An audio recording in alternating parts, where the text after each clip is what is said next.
Who else is also going to flip from any type of exports into 100% imports? USDA was talking about how tight the amount of wheat is globally at the moment. I think of the total amount of supply. Let's say there's 100% of supply. There's 700 million tons out there. Let's say that's the total amount, 700 million tons. Only 25% of that's actually going to be for export anywhere on the planet. The other 75% is going to be not for export, locked in the countries that are producing.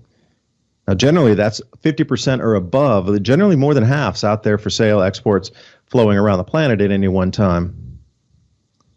But if you're looking at that, it's below 25 or 25%. It was 27% a couple of weeks ago. Now it's 25%.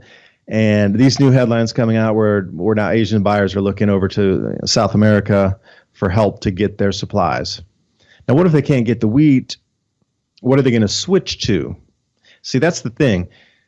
There's an enormous amount of soybeans and corn this year because, the conditions for growing between this wheat and oats wipeout have been a bumper for the soybean and the corn. So if they can't get the wheat, will they buy corn? Will their customers accept corn instead of wheat products? Will they accept cornbread instead of wheat bread? Adapt 2030 Mini Ice Age Conversations covers changes in our climate due to a new and intensifying grand solar minimum. In the media, overlooking, downplaying, or burying cold weather changes occurring on our planet. This is in order to keep the global warming agenda steaming full speed ahead. I do this podcast and radio program because we need to begin conversations on how to adapt our food growing strategies long before 2030 as agricultural zones shift, affecting global crop output, but very few mainstream media outlets are talking about the most important issue of our time, cold weather crop losses. Our sun is going through a 400-year cycle, which has effects on our weather patterns as our magnetosphere weakens and the jet streams go out of flow. It's not CO2, it's not you, it's the sun. Are you ready to thrive in the Grand Solar Minimum? Then join me for Mini Ice Age Conversations. I'm your host, David DuByne. But Asians like to, experiment with new cuisines and tastes from different parts of the world. This is, again, everywhere you look, and it's Australia gripped by big freeze, record temperatures tumble, fierce frost shatter harvest hopes. Now, when you got a full-on corporate media-controlled newspaper in Australia using fierce frost shatter harvest hopes as a news headline, you would generally get that on some sort of, alternative, uncontrolled news that feeds their own, and they have no corporate control over them, so they can say what they want and they can tell the news exactly how it is. But for a major corporate controlled newspaper to come out and say fierce frost shatter harvest hopes, record temperatures tumble, that's a big headline for now on to Canada. Don't know if you've seen this over Edmonton. Heavy snow brings harvests to standstill. Now they're still counting the damage. They still haven't gotten a full assessment, the crop tours. But they were looking at 3 million acres of lost crops. Farmers are calling it exceptional. They were not expecting it, although those people following the Grand Solar Minimum intensification were expecting it because that's what's expected. Also going along with that, the IPCC, our favorite bunch of persons with wrong models, they're switching this new year's report that's coming out. They're actually mentioning cooling in the report. Now, they're talking about cooling, but they're saying that the cooling is because of warming. But the IPCC report mentions cooling, which is a gigantic step forward anyway for them to admit and even use that lexicon of cooling. Great. But the way they explain it is the heating is causing the cooling. So again, they won't ever come off the CO2 narrative. They're going to keep pushing that thing again and again and again. Now, as I was mentioning before, the Asian buyers, the Asian food prices, Philippines, etc., Myanmar. Now we have China's inflation, 6-month high, driven by a surge in food prices due to extreme weather. 9% rise in vegetable prices, 13% rise in meat. Okay, the list can go on there. What are the citizens in that country going to stop spending on first as they divert that money into the food sector? So we're starting to see it country by country. And now it's not just little tiny economies, Fiji. Now we're over into China. Second largest economy on the planet, getting driven, slammed by food inflation. And it's not going to stop. You know, they're just still taking into consideration the hundreds of millions of chickens they just had to slaughter due to the flu. The bird flu is back. And as I forget, even it's like H7, N9, or have to dig into the newspaper to see which exact strain it is, because they're changing and flipping so quickly with these bird flu strains over there. It's hard to keep up anymore. That would include geese, not just chickens, but geese, quail, fowl, ducks, anything like this, the birds. So you could expect the meat prices in birds, that sort of poultry, to fish, meat, poultry, it's all going up. Even the fish food, now they're telling people, because of the shortages in the millers, if you will, and the soya bean processors that do the fish meal, the largest soya bean processor in China went out of business. They went bankrupt. China government bailed them out, though. But during that interim of being sort of out of business and not being able to function, the creditors were there, and people wanted to confiscate machinery, et cetera, inside the factories and processing facilities. They supply a lot of food and fish pellets, fish feed manufacturers. They're kind of all in the same ballpark there, if you will. So what they had told the citizens, well, since the soybean manufacturers and the soybean processors are not able to do this, and the food manufacturers can't give you the fish feed, and it was all an excuse as to why the price of fish was rising now. Understanding having to kill 100 million birds, fine. Understandable, my chicken price is going to go up, my egg price is going to go up. Understood. Pig prices are going up because the soybean millers can't get the soybean in there because of the trade war with the United States. Okay, that's understandable. Good excuse. I'll buy it. It's like an 8 out of 10 of an excuse.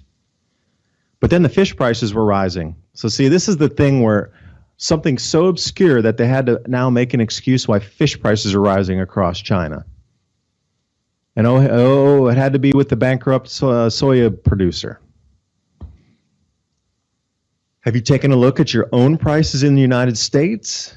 Which brings us clear back to the first square there with this Hurricane Florence and all these chickens and pigs that have been drowned or need to be killed due to disease across the East Coast.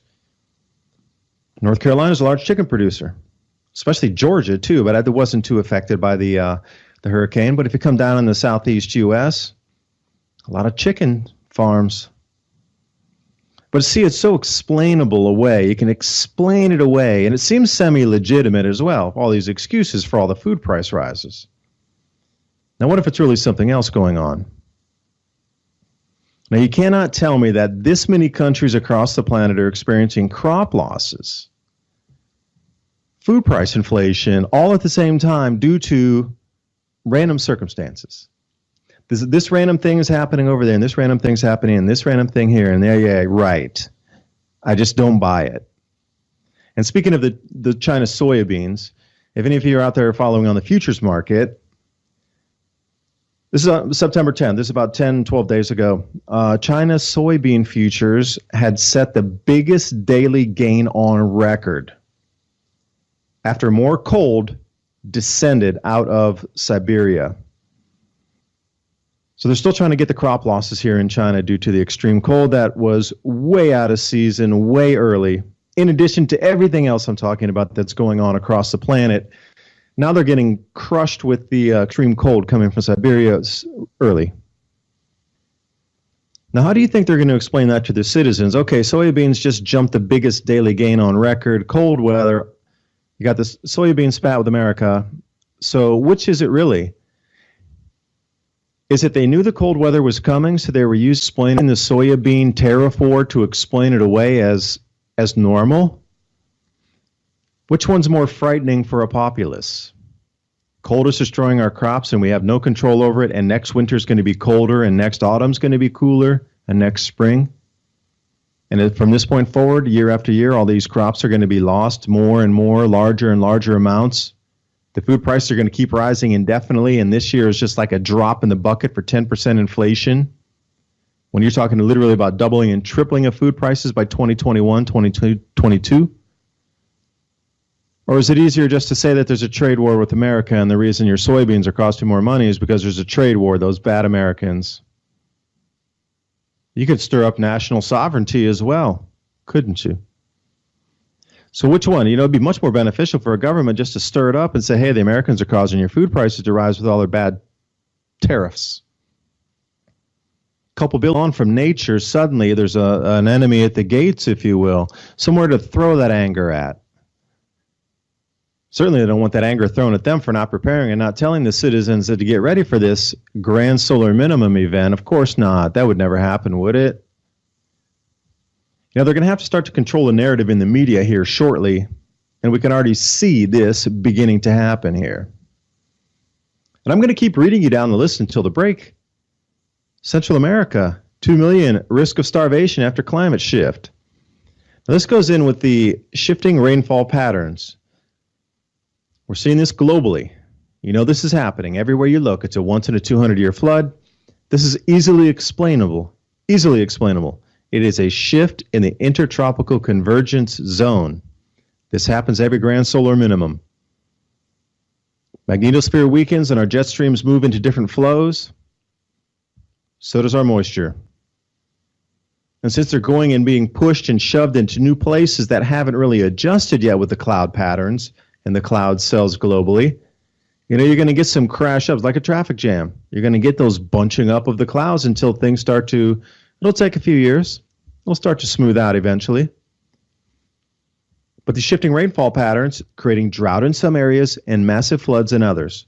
Once in a 200-year storm, that's a normal thing now. Once in a century storm, that's like weekly, minutely, daily. That's the new norm. If you know what's happening, awesome. You can start to prepare for it. You can see the opportunity inside there. But let's add another to the list. Another region bites the dust, literally. And I hate to say that, but it's because of drought. Climate shift. Central America going into a drought. Well, this is what drove the Mayans to collapse circa 800 AD. This is what drove the Tang Dynasty to collapse circa 800 AD. Now, what do you see that's matching here? The drought in these same two locations that are marked in history by collapses of dynasties and kingdoms. In the same exact patterns, in the same exact places, and we're supposed to think that this is just random happenstance. I personally don't think so. It's my own opinion, though. I think that at the very minimum, we're repeating something in the 1,200-year cycle. It's a heavy, more powerful cycle than the 400-year Grand Solar Minimum. It would be a set of three, would it not? It would be a cycle of three within three. And three is you start to see threes, sixes, and nines wherever you go across the planet, and I don't care which culture, which religion, you see it again and again and again. Maybe they marked these out. Maybe that's what the three was all about. And maybe three of these 1,200-year cycles is 3,600 years. And then we start to get the 3 plus the 6 is 9. And we start to see this everywhere. Canadian cabbage prices set to soar. European leeks, cauliflower, broccoli shortages. In recent years, the weather has become more erratic. Yeah, good explanation. Thanks for that in-depth article. The weather has become more erratic. See, they'll say that. They'll put it in the news media, corporate media, they'll put it in there. Weather is erratic, but they'll never really come down to it except they'll keep blaming it on CO2, which it's not. It's the sun. So that's your greatest strength, is knowing where these changes are coming from. So if you're living in Canada, your cabbage prices are going to soar. Now, again, how many people are eating cabbage and how many people will shift and buy something cheaper in the cabbage industry maybe could find some balance? Restaurants, are they going to continue to serve coleslaw, or will they switch? Will they not have it? Who knows? It's an interesting mind experiment and interesting to see how the economy is going to shift on a single thing like cabbage. You could probably do a whole thesis on cabbage usage and utilization and consumer spending habits as it reaches a certain price point, and then people no longer want it. It'll be priced out of the market. Same with the European leeks. I mean, how many people eat leeks or need leeks for cooking? For some, it's an integral part of the taste of the dish. Cauliflower and broccoli, shortages of those. Historically low European potato harvest, and they blame it on shifting jet streams. Okay, awesome. Thank you. Due to, get this one, reduced low solar activity. But they don't. So here we are, lowest European potato harvest on record. But again, how far back are they going in the records? They just put the record on record, but they don't tell you exactly when the record began. And again, that's one of my qualms with corporate media is they'll say on record, but they don't tell you how far back that goes. If it goes back to like 1967, that's not really a record because you need to go back to maybe the potato famine in the 1800s, and we'll start to see, is it truly the lowest on record? And I can just keep going here. Here's another one, UK extremes, 2018 to send food prices skyrocketing. UK wheat wheat yields plummeted 25%. So now if you've been following him with a map and you've put a pin in each of these places I'm telling you, you've gone completely around the planet. We have gone from Europe to North America, over to Asia, to South America, to Central America, Australia. And we didn't talk about Africa, though. Well, we could because South Africa is going to go down to zero in their yield on wheat. It's actually going to go zero yield on everything because the land confiscation is a political maneuver to mask the climate changing in the Grand Solar Minimum that's going to reduce the yields out of there. So I think it covers pretty much every continent now.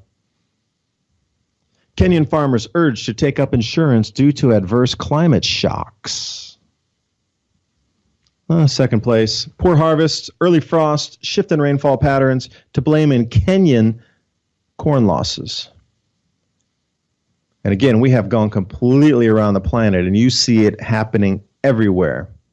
Russian wheat supply concerns, USDA not really talking about that too much. They're trying to keep that under wraps. And if you look at the USDA reports, which I highly recommend that you would do, they have the ending stocks, the carryover stocks. So what they did was they started 5 years ago when they'll show you 2012 and 13, then there's 13, 14, 14, 15, 15, 16, 16, 17, 17, 18. So these are the years that they'll have in the 5 years. They'll have 5 columns.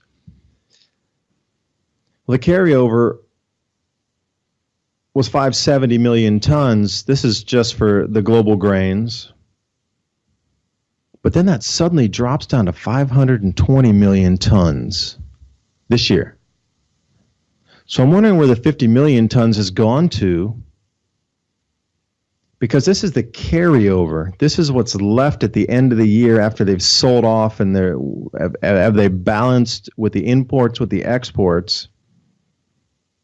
Why is it down 50 million tons? I'm not the only person covering these types of changes that are occurring on our planet. I'm just one of many. I encourage you to take a look at Ice Age Farmer. Christian does a great job covering these same types of food crop losses. Diamond over at Oppenheimer Ranch Project is always talking about these same things. Christopher, the climate guy, Ice Age 2050. How about the Suspicious Observers? That crew with Ben Davidson, Trevor, Billy, they're always talking about these same things as well. There's just so many voices out there, and the amount of people talking about the changes is just, it's becoming larger and larger every day. And it's great that more people are talking about it because I think together as a collective voice of explanation of why it's happening, the censorship in the media that's beginning, I think we could have a good chance of pushing back against this because, as you've seen, I wanted to talk also about Article 11 and Article 13 coming out of the EU. And if you don't know what that is, I wanted to cover it here for you with the new copyright laws. It's also termed the link tax. And it's nothing more than a ploy to control the narrative of the media as we move forward. Nothing more. That is purely what it's about. These new, now first of all, let's even take a step back, and you have to understand that the EU is a body of unelected officials. Unelected. They're to the point they're unappointed themselves. And now they think they're sitting back there in their high thrones and they can pass legislation that will affect the rest of the world, even though they're just in Europe and they're unelected. Well, personally, I don't play that game, and I don't think we should either. The only reason that they're allowed to even consider going with this is because people go along with it. I think once you start to stand up and say, no, we don't even accept this. You're not even from our continent. You're unelected, and we didn't elect you, and our own government officials can tell you to take a hike back, get off the internet, and leave us alone. Once we start to stand up as a collective voice and say this to the unelected EU bureaucrats, the better off we're all going to be. This takes us right back into Article 11. Now, if you haven't heard about this, it is a new way to limit your ability to share any types of information across social media. And when I say that, I really mean they are about to clamp down or try to clamp down on the way that you can share anything in the media. So it's as simple as this. If you put a link in Facebook, they're going to demand that Facebook pays a tax and pays, let's say the article came from The Guardian. I've referenced them tonight. If that comes from The Guardian, they're going to have to pay The Guardian a small amount of money for the link that they're posting inside their platform. How long do you think it's going to be if Facebook is responsible for paying for the individual taxes or licensing fees for each link that they post within their platform? Not you. Facebook, Twitter. Any of these platforms where they're having other links from other sources that are considered copyrighted sources, they're going to want an internet tax. Also, they're going to require an upload filter. This upload filter is a gray area anyway. So what they're saying is any platform out there is going to have an upload filter that's going to be searching full-time for copyrighted content that's uploaded into their platform. And if they do find it, they're going to have to pay a tax on it, a link tax. Now, first of all, you have to realize that to generate an upload filter that can run through billions and billions and billions of links, posts, images, videos, etc., that requires an AI algorithm. So these smaller platforms are not going to be able to comply with that. So just think about BitChute, for example. Brand new video platform. I encourage you to go there, censorship free. By law, the way the law is coming from the EU, they're going to require BitChute to have an upload filter on there, which is going to cost millions and millions of dollars to put that algo together. And they're going to have to run it 24/7 looking for copyrighted content. And when they find it, they're going to have to pay a tax on it or remove that video off their platform. This is supposedly the new stated law. This is Article 13. Article 11 is straight up internet tax link, or link tax, if you want to call it that. Anything that you share from any source that is not your own will have a tax on it just to share the link. And that tax, the burden will be on the platform, not you. So what do you think everybody's going to do that's out there in the social media space? They're not going to stop sharing links. They're absolutely going to share links. Now, what are the platforms going to do? They're going to rein that in so quickly on how much you're going to be able to share because they don't want to be held financially responsible for the link tax, which means they're absolutely going to stop and completely wall off your ability to communicate between peers. That's what this is all about. They try to phrase it like, oh, we're trying to protect content creators, blah, blah, blah. The last time any European oligarchs cared about content creators was never, ever, never. But they're trying to sell it as that, like, oh, we're trying to protect. Well, maybe they're trying to protect the record and CD companies, perhaps. Maybe they're trying to protect the film industry, perhaps. But even on YouTube, you can't upload a full movie onto YouTube. Are you kidding me? There's already filters inside to prevent a lot of this from happening. So when they come out and they say, oh, internet tax, well, everything needs to be taxed. Why? First, you might want to ask yourself, why?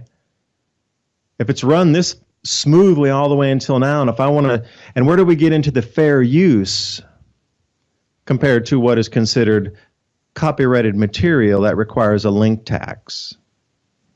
So, for example, like what I've been talking about tonight on the program, if you were with me for the first hour, I was running out a bunch of news articles from across the web, corporate-controlled media, some of it alternative media,